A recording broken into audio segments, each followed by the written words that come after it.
Hey guys, so first we're going to talk about getting into the chair. A lot of questions people honestly don't understand or how to.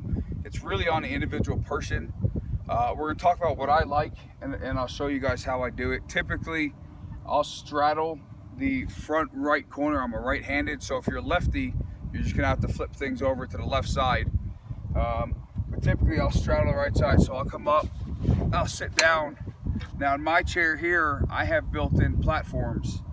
If you have the use of your legs and you have legs, you want to use them to your advantage the best that you can. So with that being said, for my front leg, I have a platform that this would get strapped into, as well as my right leg. You almost want to imitate the stand-up power position in your chair. And by strapping everything down, nothing is loose. So if I were to throw, my left leg's not down and it comes up like this, one, it's going to be a foul because the back of my knee was not touching the chair. And also I'm losing force going out that I want to exert into the shot and or the disc. So that's basically your feet. You can have here, which is what I have built in, you can have shin straps that help go in front. You just wrap it around and it pops on nice and tight. Your foot's in, your foot will be in there nice and tight, secure in the front. I have them for both sides.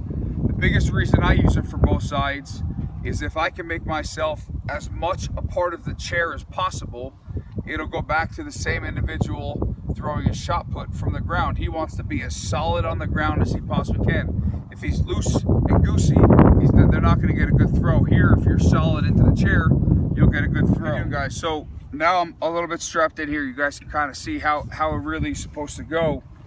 The biggest thing that we talked about is being secure on the chair. You don't want to be loose around. You want every bit of force to go into your shot and or your disc or the javelin if you ever throw that.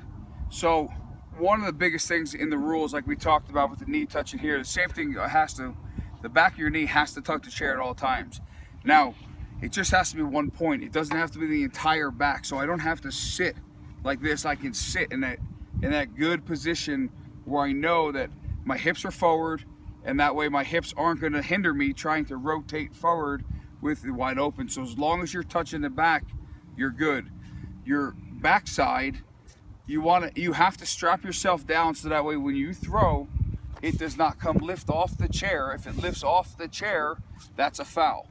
You have to make sure that it's nice and tight. All your strapping, whether you put a third, here's 1, 2, whether you put a third strap to go in the back, you may have to do that, and most guys and girls do. That way they don't get hit for it. But this is really the biggest thing, and then now you'll be nice and tight, nice and secure on the chair.